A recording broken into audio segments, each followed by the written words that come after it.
இயேசு கிறிஸ்துவின் இனிய நாமத்தில் அன்பின் வாழ்த்துக்கள். இந்த நாளின் தியானத்துக்கு என்ன தெரிந்து கொள்ளப்பட்ட வேத பகுதி எது? யோவான் 15ஆம் அதிகாரம் 7வது வசனம். நீங்கள் என்னிலும் என் வார்த்தை உங்களிலும் நிலைத்திருந்தால் நீங்கள் கேட்டுக்கொள்வது எதுவோ அது உங்களுக்கு செய்யப்படும்.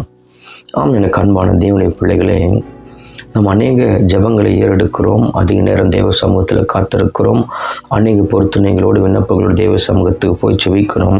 நாம் ஜெபிக்கிற ஜெபத்துக்கெல்லாம் பதில் பெற்றுக்கொள்கிறோம் என்று சொன்னால் நிச்சயமாய் சில ஜெபங்களுக்கு நாம் பதில் பெற்றுக்கொள்வது இல்லை. ஏன் என்று சொன்னால் வேதம் சொல்லுகிறது, நீங்கள் என்னிலும் என் வார்த்தைகள் உங்களிலும் நிலைத்திருந்தால் நீங்கள் கேட்டுக்கொள்வது எதுவோ அது உங்களுக்கு செய்யப்படும். நாம் தேவ சமூகத்தில் தேவனிடத்தில் போய் கேட்டுக்கொள்ளுகிற, விண்ணப்பம் செலுத்துகிற, பொருத்தனை பண்ணி ஜெபிக்கிற ஜெபங்களுக்கு கேட்டுக்கொள்ளு எதுவோ அது உங்களுக்கு செய்யப்படும் கர்த்தர் சொல்லி. ஏன்னா கேட்டுக்கொள்ளு எதுவும் நீங்கள் செய்யப்படலைன்னு சொன்னால் கர்த்தருடைய வார்த்தையில் நாம் நிலைத்திருக்கவில்லை என்று அர்த்தம். ஏன்னு சொன்னால் கர்த்தர் கொடுக்கிற வார்த்தையை பெற்றுக்கொண்டு அதற்கேற்ற விசுவாசம், அதற்கேற்ற காத்திருந்து, அதற்கேற்ற பொறுமையோடே கூட அதை நம்பி விசுவாசத்தோடு கூட நாம் செயல்படுவோம், ஜெபிப்போம் என்று சொன்னால் நிச்சயமாக நாம் கேட்டுக்கொள்ள காரியங்களை கர்த்தர் செய்வதற்கு வல்லமை உள்ளவராய் இருக்கிறார். அவர் சொன்னதை செய்கிற தகப்பன், சொன்னதை நிறைவேற்றுகிற தகப்பனாய் காணப்படுகிறார். தேவப்பிள்ளை ஆபிரகாமுக்கு ஒரு வார்த்தை கர்த்தர் கொடுத்தார் என்று சொன்னால் நிச்சயமாக பிள்ளை கொடுப்பேன் என்று சொன்னால் நிச்சயமாக எத்தனை வயதானாலும் அவர் கொடுப்பதற்கு வல்லமை உள்ளவராய் இருக்கிறார். நாம் கர்த்தருடைய வார்த்தையில் நிலைத்திருக்க வேண்டும். நீங்கள் என்னிலும் என் வார்த்தை உங்களிடம் நிலைத்திருந்தால் நீங்கள் கேட்டுக்கொள்வது எதுவோ அது உங்களுக்கு செய்யப்படும் என்று சொல்லப்பட்டிருக்குது. ஆகவே கர்த்தர் நமக்கு கொடுக்கிற ஒரு வார்த்தை ஆகட்டும், வாக்குத்தத்தம் ஆகட்டும், அதை பெற்றுக்கொண்டு அதற்கு காத்திருந்து நாம் ஜெபித்து அந்த வார்த்தைக்கு அடங்கி கட்டளைக்கு கீழ்ப்படிந்து நாம் செயல்படுவோம் என்று சொன்னால் நிச்சயமாக நாம் கேட்டுக்கொள்ளுகிற காரியத்தை கர்த்தர் வாய்க்க பண்ணுவதற்கு நம் வல்லமை உள்ளவராக இருக்கிறார். ஆண்டவர் வார்த்தையை கொடுப்பார்னு சொல்லி நிச்சயமாக நிறைவேற்றார். அண்ணால் ஒரு பொருத்தனை பண்ணி ஜெபம் பண்ணாங்க. எனக்கு ஒரு ஆண் பிள்ளையை கொடுத்தா உயிரோடு இருக்க நாளளவும் அவன் ஆலயத்திலே விட்டு வளர்ப்பேன், உமக்கு என்ன ஒப்பு கொடுக்குன்னு ஒரு பொருத்தனை பண்ணி ஜெபம் பண்ணாங்க. சொன்ன வார்த்தையின்படி அதை செய்தாங்க. அவங்க ஜெபத்துக்கு கர்த்தர் பதிலை கர்த்தர் கொடுத்தார். அந்த வார்த்தையில் அவங்க பண்ண பொருத்தனையில் அவங்க அப்படியே நிலைத்திருந்தாங்க. பிள்ளையை கொடுத்தா நான் உமக்கு என்று ஒப்பு கொடுக்குறேன்னு சொன்னாங்க. அநேகர் பார்க்குறோம், இன்னைக்கு பெற்றுக்கொள்வதற்காக சில பொருத்தனைகளை செய்வோம்.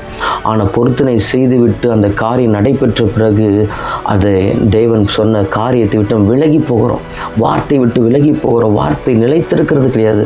அந்த வார்த்தை சொல்லப்பட்ட கட்டளைகள் யாவை நாம் கடைப்பிடிப்பது கிடையாது. அதனால தான் நாம் நிறைய ஜெபித்தாலும் நம் ஜெபத்துக்கு பதிலை பெற்றுக்கொள்ளாமல் காணப்படுகிறது. நீங்கள் வேதம் சொல்லுகிறது பாருங்க, அவர் என்ன சொல்லுறது, நான் கர்த்தர் சொல்றாரு, நீங்க என்னிலும் என் வார்த்தை உங்களை நிலைத்திருந்தால் நீங்கள் கேட்டுக்கொள்வது எதுவோ அது உங்களுக்கு செய்யப்படும். அப்போ நம்ம கேட்டுக்கொள்ளுகிற காரியம் கர்த்தர் நமக்கு செய்யணும்னா கர்த்தரிலும் கர்த்தருடைய வார்த்தையில் நம்ம நிலைத்திருந்தோம்னு சொன்னால் நாம் கேட்டுக்கொள்ள காரியத்தை கர்த்தர் செய்து முடிப்பதற்கு வல்லமை உள்ளவராக இருக்கிறார். எனக்கு அன்பான தேவனுடைய பிள்ளைகளை கொஞ்சம் ஆராய்ந்து பார்க்கலாம். நம்ம கர்த்தரிலும் கர்த்தருடைய அன்பிலும் கர்த்தருடைய வார்த்தையிலும் நாம் நிலைத்திருப்போம் என்று சொன்னால் நிறைய ஜெபத்துக்கு இன்னைக்கு பதிலை பெற்றுக்கொண்டிருப்போம். நீ பெற்றுக்கொள்ளாததுக்கு காரணம் கர்த்தரிலும் கர்த்தருடைய வார்த்தையில் நாம் நிலைத்திருக்காமல் தவறிவிட்டோம். ஆகவே அந்த காரியங்களை சரி செய்து கொண்டு கர்த்தர் எனக்கு வார்த்தை கொடுத்தார்னா கண்டிப்பாக நிறைவேற்றுவார். நோவாவுக்கு கர்த்தர் சொன்னார், ஜலப்பிரளயம் வந்து இந்த ஜனங்கள் அழிப்புன்னு சொன்னார். நோவை கொண்டு கர்த்தர் பிரசங்கித்தார் பல ஆண்டுகளாக. ஜனங்க கேட்கல, சொன்னபடியே ஜலப்பிரளயம் வந்து அநேக ஜனங்கள் மரித்து போனதை நாம் அறிந்திருக்கிறோம். அவர் சொன்னதை செய்கிறார். அப்போ வார்த்தையில் நிலைத்திருந்து நாம் ஜெபிக்கும் போது நாம் செய்கிற ஜெபங்களுக்கு கர்த்தர் பதிலை கொடுப்பதற்கு வல்லமை உள்ளவராக இருக்கிறார். நாம் பதிலை பெற்றுக்கொள்வதற்கு ஆவலோடு கூட வார்த்தையில் கீழ்ப்படிந்து காத்திருப்போம் என்று சொன்னால் நிச்சயமாக அதற்கேற்ற பதிலை கர்த்தர் கொடுத்து ஆசீர்வாதத்தை உயர்த்துவதற்கு வல்லமை உள்ளவராக இருக்கிறார். ஜெபிப்போம். சர்வ வல்லமையில் எங்கள் அன்பின் பரலோக பிதாவே, அப்பா பிதாவே, இயேசு நாமத்தில் முன்னே வருகிறோம். இந்த நாளில் தகப்பனே, நீங்கள் என்னிலும் என் வார்த்தை உங்களை நிலைத்திருந்தால் நீங்கள் கேட்டுக்கொள்வது எதுவோ அது உங்களுக்கு செய்யப்படும் நீங்கள் சொல்லியிருக்கிறீங்க.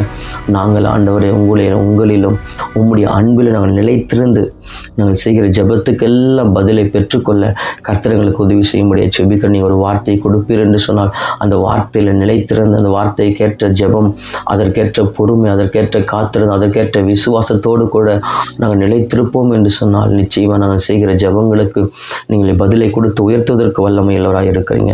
அப்படிப்பட்ட காரியங்கள் எங்கள் வாழ்க்கையில் வெளிப்படட்டும், உங்கள் நாமம் மகிமைப்படட்டும். இயேசு நாமத்தில் ஜெபிக்கும் நல்ல பிதாவே, ஆமென்.